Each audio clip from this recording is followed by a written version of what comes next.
Samsung Galaxy S25 FE வந்து பாத்தீங்கன்னா launch event ஒரு ப்ரீ ரெக்கார்டர் லான்ச் ஈவெண்டா வந்து நடத்தி வந்து முடிச்சிட்டாங்க. இப்போதைக்கு வந்து பாத்தீங்கன்னா இந்தியன் பிரைஸ் அப்படின்னு சொல்லிட்டு எங்கேயுமே வந்து ரிவீல் ஆகலாம். ஆனா யூஎஸ் உடைய பிரைஸ் வேரியன்ட் வந்து தெரிய வந்துருச்சு. பிரைஸ்க்கு போறதுக்கு முன்னாடி இதுல யூஸ் பண்ற ப்ராசர் வந்து பாத்தீங்கன்னா அவங்களுடைய ஓன் ப்ராசரான Exynos 2400 வந்து யூஸ் பண்ணிருக்காங்க. அதே மாதிரி S24 FE எப்படி இருந்துச்சோ அதே மாதிரி டைமென்ஷன்ல தான் இருக்க போது S25 FE. ஸோ அதெல்லாம் எந்த விதமான டிஃபரன்ஸும் இல்லை. அதே மாதிரி கேமராஸ் பொறுத்த வரைக்கும் வந்து பாத்தீங்கன்னா 50 மெகா பிக்சலுக்கான பிரைமரி, அதுக்கு தான் வந்து பாத்தீங்கன்னா 12 MP அல்ட்ரா வைட், அப்புறமா 8 MP டெலிஃபோட்டோ, ஃப்ரண்ட்லயும் ஒரு 12 மெகா பிக்சல் வந்து கொடுத்துட்டு போறாங்க.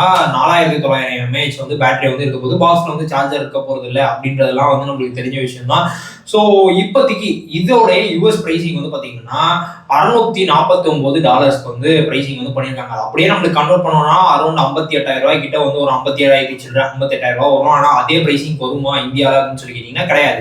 S24 FE வந்து பாத்தீங்கன்னா அரௌண்ட் 65,000 70,000 வந்து லான்ச் பண்ணாங்கல்ல. ஸோ சேம் அதே மாதிரி இதுவும் வந்து பாத்தீங்கன்னா இந்த big billion day sale start அப்போ வந்து பாத்தீங்கன்னா உங்களுக்கு பிளிப்கார்ட்லயே ஒரு நியூ கம்மிங் அப்படின்லாம் போட்டிருக்காங்க. அந்த இடத்துல வந்து பாத்தீங்கன்னா இந்த S25 FE போட்டுட்டு இது வந்து பிரைசிங் வந்து பாத்தீங்கன்னா அதுவும் 128 GB வேரியன்ட் அவ்வளவு ரூபாய் கொடுத்து வாங்கணுமா அப்படின்ற மாதிரி தான் ஃபீல் இருக்கு.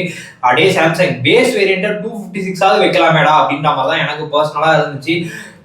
இதை பத்தியும் நீங்க என்ன நினைக்கிறீங்க மறக்காம கீழே கமெண்ட்ஸ்ல சொல்லுங்க. உங்களுக்கு இப்போ இந்த 2025ல உங்களுக்கு 128 GB ஸ்டோரேஜே போதும்னு நினைக்கிறீங்களா, இல்லப்பா எனக்கு கண்டிப்பா பேஸ் வேரியன்ட் இனிமேல் 256 தான் வேணும்னு நினைக்கிறீங்களா, மறக்காம கீழே கமெண்ட்ஸ்ல சொல்லுங்க.